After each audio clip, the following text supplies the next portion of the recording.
Iraan ründas Ameerika sõjalaeva Pärsia lahes ja Ameerika Ühendriikide mereväe vastus läks ajalukku kui üks karmimaid sõjalisi sõnumeid, mis Iraanile kunagi saadetud on. Keset pinget Hormuzi väinas nüüd 24. aprillil 2026 tuleb see tugev mälestus, mis juhtus täpselt 14. aprillil 1988 taas jõuliselt esile. Sest see näitab, mis juhtub siis, kui Iraani režiim püüab muuta naftaraja survevahendiks kogu maailma vastu. Ma räägin sulle sellest kõigest kohe, aga praegu tahad sa kindlasti olla kanali tellija, et olla hästi informeeritud, saada reaalajas infot parima ajakirjandusliku kvaliteediga, mis on Alvese usaldusväärsuse standardi järgi. Juhtum ei alanud ühe ainsa rünnakuga, see algas strateegiaga. Iraani ja Iraagi sõja ajal 80. aastatel lahkus konflikt kaevikutest ja jõudis merre. Kui mõlemad pooled mõistsid, et maismaa sõda ei edene nii, nagu nad lootsid, hakkasid nad sihtima teineteise majandust. Ja Pärsia lahes tähendas majandus, naftat, laevu, terminale ja kaubateid. Just selles keskkonnas sündis niinimetatud tankerite sõda. Iraak ründas Iraani terminale. Iraan vastas, sihides laevu, mis olid seotud Bagdadi ja tema liitlaste huvidega. Kuveit sattus selle vaidluse keskmesse, sest aitas Iraakil naftat eksportida. Seejärel hakkas Teheran ründama ka Kuveidi laevu. Surve avaldati rakettide, kiirpaatide, meremiinide ja väikeste relvastatud rühmadega. Kuni 1986. aastani. Üle 200 neutraalse naftatankeri oli juba Pärsia lahes rünnatud ja suur osa neist rünnakutest oli suunatud Kuveidiga seotud laevadele. Sel hetkel tahtis Iraan näidata, et suudab oma vaenlaste majandust kahjustada ilma tavalist sõda võitmata. See oli kurnamistaktika. Ründas siin, ähvardas seal, paigaldas miine tundlikele marsruutidele ja muutis maailmaturu närviliseks. Eesmärk oli lihtne. Kui Iraan oli surve all, oli ka nafta surve all. Kuveit sai aru, et ei suuda selle ohuga üksi toime tulla. Kõigepealt otsis ta abi Nõukogude Liidult. Seejärel pöördus ta Washingtoni poole. Ameerika Ühendriikide jaoks oli mõte näha Nõukogude laevu jõuliselt Pärsia lahesse sisenemas vastuvõetamatu. See piirkond oli liiga tundlik, liiga rikas ja liiga strateegiline. Just siis nõustus Ronald Reagani valitsus otsese sammuga. Kuveidi naftatankerid registreeritakse Ameerika lipu all. Tegelikult tähendaks nende laevade ründamine enam mitte ainult provokatsiooni Kuveidi vastu. See oleks provokatsioon Ameerika Ühendriikide vastu. Nii sündis operatsioon Ernest Will. See oli üks suurimaid mereväe saatmisoperatsioone pärast teist maailmasõda. Sõjalaevad, luurelennukid, helikopterid, eriüksused ja tugilaevad saadeti Pärsia lahe naftatankereid kaitsma. Washington astus mängu, et öelda Iraanile, et naftatransporditeed ei jäeta maha. Ameerika merevägi oli seal, et saata, kaitsta ja vajadusel vastata. Kuid Iraan ei taganenud. Vastupidi, Teheran jätkas piiride testimist. 1987. aasta juulis tabas Ameerika lipu all sõitnud supernaftatanker Bridgestone Pärsia lahes miini. Laev oli tohutu, raske, peaaegu nagu ujuv linn täis naftat. Plahvatus lõi kere sisse augu, kuid alus ei uppunud. Häbi oli aga teissugune. Ameerika sõjalaevad, mis eskortisid naftatankerit, hakkasid sõitma selle järel, kasutades kahjustatud hiiglast kaitseks uute miinide eest. See oli võimas vaatepilt. Ees vigastatud naftatanker, tagas sõjalaevad ja Iraan näitas, et suudab valu põhjustada ka ilma otsese lahinguta. See miin oli esimene suur hoiatus. Iraani režiim panustas närvisõjale. Neil polnud vaja kogu laevastikku uputada, piisas hirmu külvamisest. Piisas sellest, kui iga kapten hakkas mõtlema, kas järgmine marsruut on puhas või on vee all peidus miin. See oligi mereterrori jõud. Nähtamatu, vaikne ja kallis. Aga Teheran tegi tõsise vea. Nad arvasid, et võivad jätkata rünnakuid ilma lõplikku punast joont ületamata. 1987. aasta oktoobris tulistas Iraan piirkonnas laevade pihta rakette. Üks neist tabas Sea Isle Cityt naftatankerit, mis juba tegutses Ameerika lipu all. 18 inimest sai vigastada ja Ameerika kapten sai tõsiselt vigastada. Washingtoni jaoks oli kannatus otsas. Vastus tuli operatsiooniga Nimble Archer. Ameerika hävitajad saadeti Iraani platvormide vastu Rostani naftaväljal. Ameerika süüdistuse kohaselt kasutati neid platvorme Iraani Islaamivabariigi revolutsioonilise kaardiväe sõjaväebaasidena rünnakute koordineerimiseks. Ameeriklased hoiatasid iraanlasi, et nad lahkuksid, seejärel avasid nad tule. Umbes 90 minuti jooksul tulistasid ameeriklaste kahurid neid rajatisi. Eriüksused sisenesid veel ühele platvormile, et koguda luureandmeid. Sõnum oli selge. Kui Iraan kasutab merel asuvat infrastruktuuri laevade ründamiseks, siis see infrastruktuur ei jää puutumatuks. Mõneks kuuks vähendas Teheran raketirünnakuid Ameerika lipu all sõitvatele laevadele, kuid miinitaktikast ei loobutud. Ja just siis juhtus sündmus, mis muutis meresõja jõudude vahekorda. Ööl vastu 13. ja 14. aprilli 1988 väljus Iraani alus, et paigaldada miine Ameerika fregati teele. See piirkond oli Pärsia laht, tundlik meretee, mida kasutasid nii sõjalaevad kui ka kaubalaevad. Fregat oli USS Samuel B. Roberts. Laev kuulus Ameerika Ühendriikide kohaloleku hulka piirkonnas ja oli missioonil, kui meeskond märkas vees kahtlasi esemeid. Kapten püüdis kiiresti tegutseda. Käsk oli peatuda, taganeda ja vältida miini välja, kuid üks märkamata miin plahvatas laeva all. Löök oli jõhker. Plahvatus paiskas Samuel B. Robertsi üles, kere rebenes, konstruktsioon sai tõsiselt kahjustada ja laev oli peaaegu uppumas. 10 meremeest sai vigastada. Ükski ameeriklane ei surnud, kuid rünnak oli liiga tõsine, et seda õnnetuseks pidada. Ameerika Ühendriikide merevägi teadis, et see oleks võinud laeva lahe põhja saata. Meeskond reageeris distsiplineeritult. Meremehed võitlesid tulekahjudega, toestasid konstruktsiooni, kontrollisid vee sissevoolu ja päästsid laeva. Tunde võitlesid nad selle nimel, et fregatt elus hoida. Samuel B. Roberts sai tõsiselt kahjustatuna, kuid ei olnud alistatud ja see vahe oli otsustav. Iraan tabas laeva, kuid ei suutnud seda uputada. Rünnakut, mida Teheran oleks võinud esitada võiduna, sai hoopis palju suurema vastuse alguseks.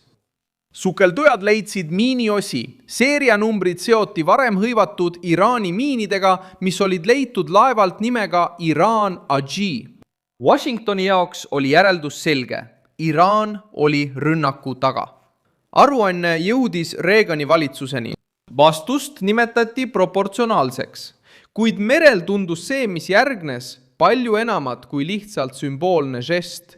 4 päeva hiljem, 18. aprillil 1988, alustasid Ameerika Ühendriigid operatsiooni Prey Mantis.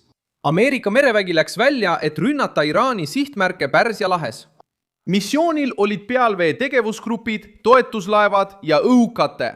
Lennukikandjalt USS Enterprise. Eesmärk oli karistada agressiooni, vähendada Iraani võimet ohustada laevandust ja näidata, et Ameerika sõjalaeva ründamisel on kohene hind. Ameerika Ühendriikide mereväe ajaloo ja pärandikeskus märgib, et operatsioon käivitati vastuseks rünnakule USS Samuel B. Robertsi vastu. Esimesed sihtmärgid olid Iraani platvormid, mis Washingtoni sõnul teenisid islaami revolutsioonilise kaardiväe baasidena. Ameeriklased andsid lahkumiseks hoiatuse. Seejärel avasid nad tule. Sassani ja Sirri platvormid said tabamuse.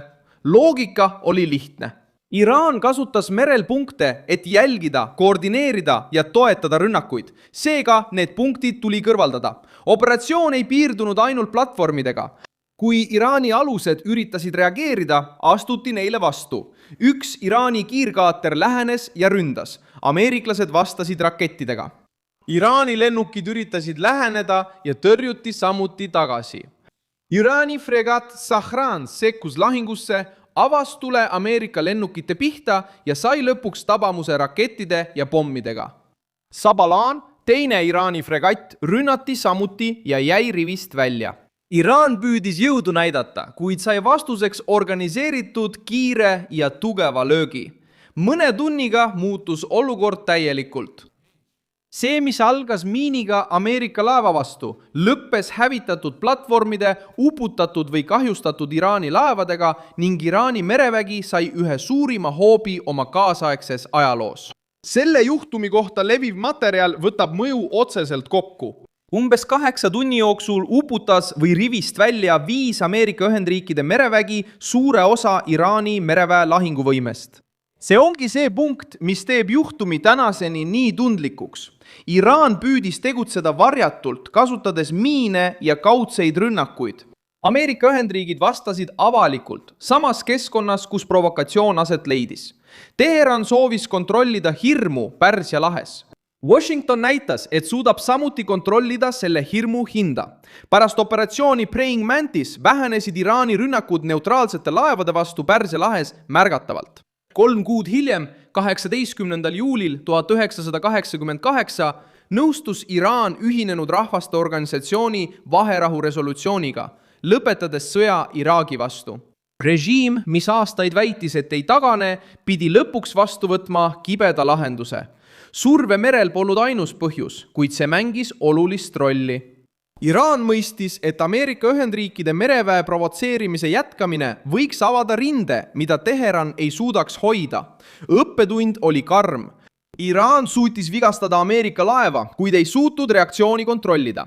See on see osa, mis hakkab režiimi kummitama iga kord, kui Hormuzi väin satub kriisi keskmesse.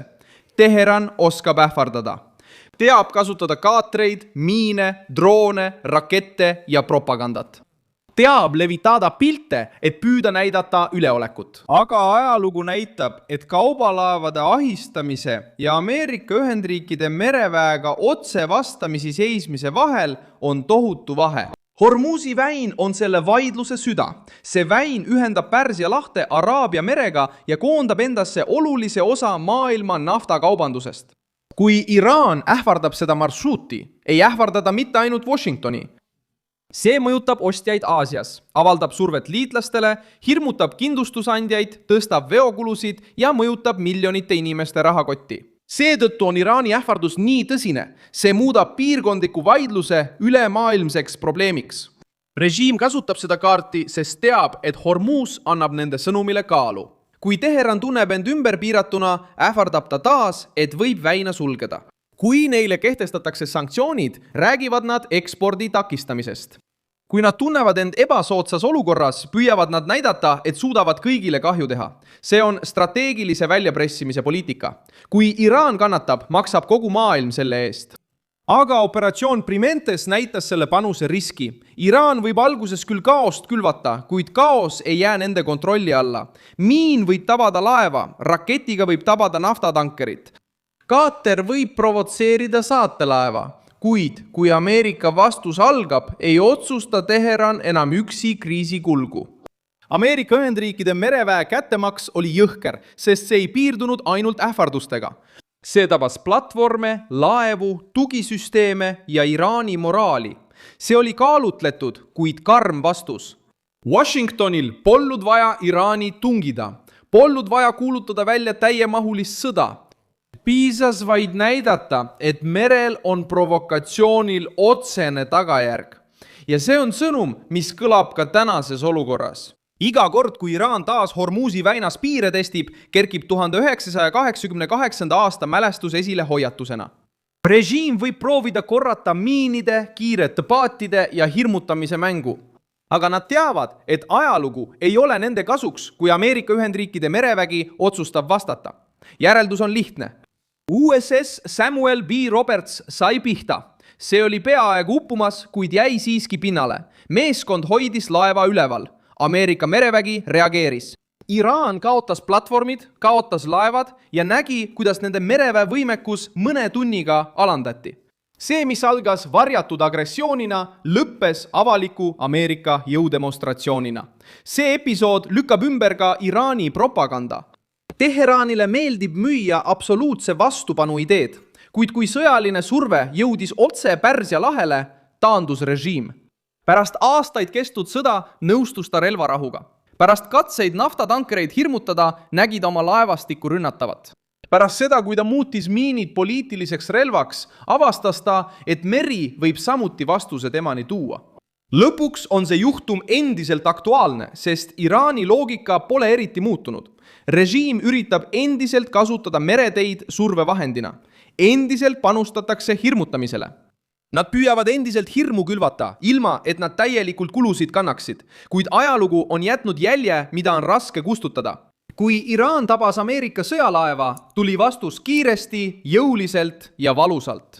Ja kui Hormuz satub taas kriisi keskmesse, on see meenutus hoiatuseks. Teheran võib Pärsia lahest tule süüdata, kuid ta ei otsusta üksi, kuidas see tuli lõpeb. Pane sellele videole like, telli kanal ja vaata lõpus kommentaare, et Milson Alvese kogukonnaga veelgi tihedamalt seotud olla.